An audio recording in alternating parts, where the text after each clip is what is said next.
sweet my coz, be merry. Dear Celia, I show more mirth than I am mistress of, and would you yet I were merrier? Unless you could teach me to forget a banished mother. Herein I see thou lovest me not with the full weight that I love thee. If my aunt, thy banished mother, had banished thy uncle the Duke, my father, so thou hadst been still with me, I could have taught my love to take thy mother for mine. So wouldst thou, if the truth of thy love to me were so righteously tempered as mine is to thee. Well, I will forget the condition of my estate and rejoice in yours. You know my father hath no child but I, nor none is like to have. And truly, when he dies, thou shalt be his heir. For what he hath taken from my mother before I shall render thee again in full affection. On my honor I will. And when I break that oath, let me turn monster. Therefore, my sweet Rose, my dear Rose, be merry. From henceforth, I will, coz.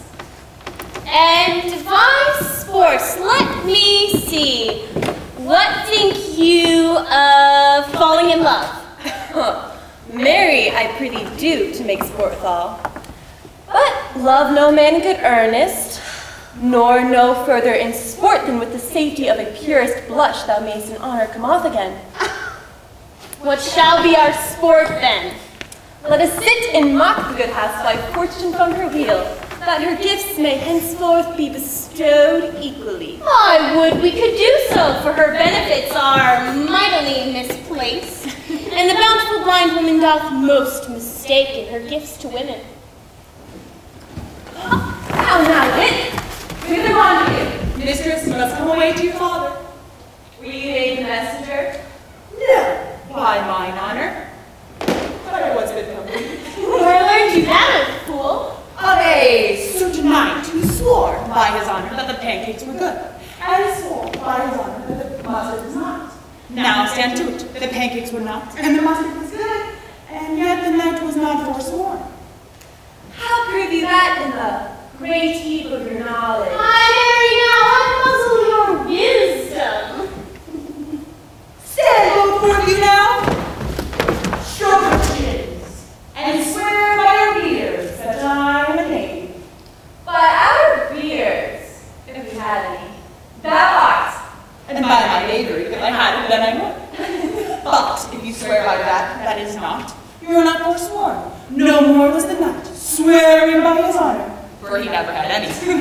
Or if he had sworn it all away before he even saw those pancakes or that mustard. Speak no more of him. You'll be good for taxation one of these days. 'Tis more the pity that fools do not speak wisely, but wise men do foolishly.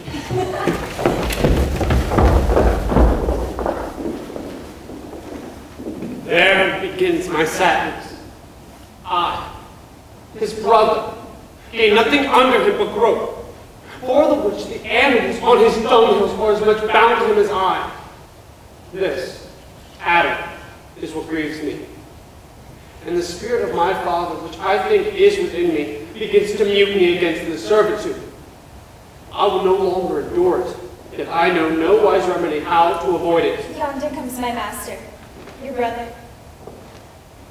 Go apart, Adam. Thou shalt see how he will shake me up.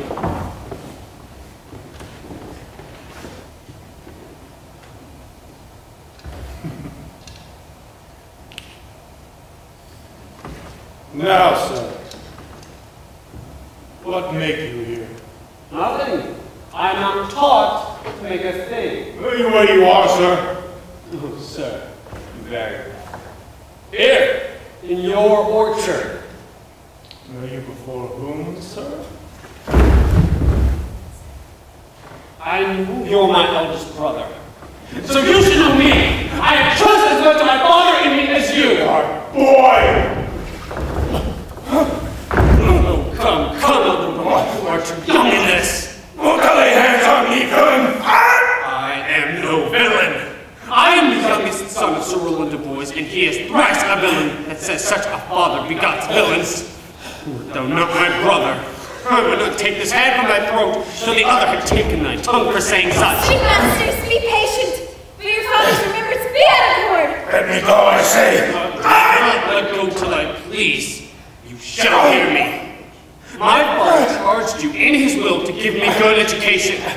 You have trained me like a peasant, obscuring and hiding all gentlemanlike qualities. The spirit of my father is strong in me and refuses to face the servitude. Therefore, allow me such means as may become a gentleman, or give me the poor lauder my father gave to me by testament. I'll go by my fortunes with that.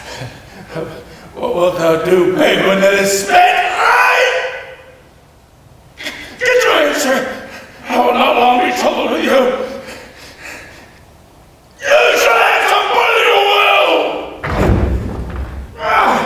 I pray you leave me. I will no further stay here than a fence and I'm good.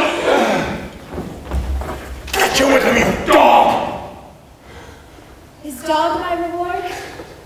God be with my old master, he would not have spoke such a word. Is it even so? Begin you to grow upon me. I will physic your rankness!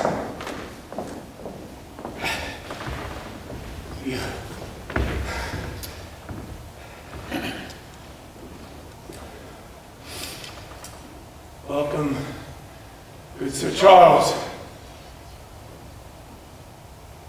What's the new news at the new court? There's no news of the court, sir, but the old news. That is, that the Duchess is banished by her younger brother, the new Duke, and 3 or 4 others have put themselves into voluntary exile with her, whose lands and revenues now enrich the new Duke, so he gives them good leave to wander. Where will the Duchess live? They say she's already in the forest of Arden. They say that many flock to her every day. You wrestle tomorrow before the new Duke? Marry, I do, sir. And I came to acquaint you with the matter.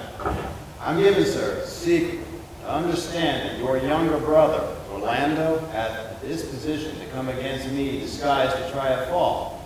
Now, your brother is but young and tender, and for your love, I would be loath to foil him. I tell thee, Charles, it is the stubbornest young fellow of France, full of ambition, an envious emulator of every man's good parts, a secret and villainous contriver against me, his natural brother. Therefore, use thy discretion.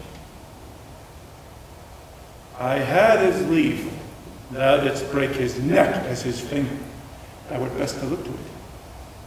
For if thou dost him any slight disgrace, or he do not mightily grace himself on thee, he will practice against thee with poison, and trap thee in some treacherous device, and never leave thee until he hath tamed thy life by some indirect means or other.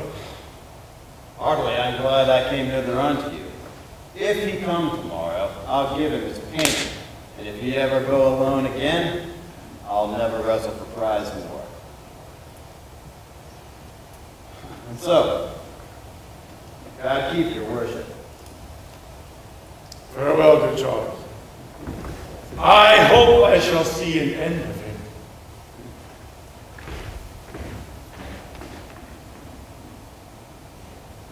My soul, yet I know not why, hates nothing more than he.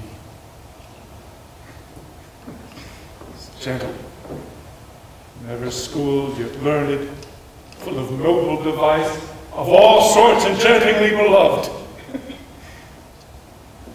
Indeed, so much so in the heart of the world, especially of my own people who best know him, that I am altogether misprized. It shall not be so long. This wrestling shall clear all.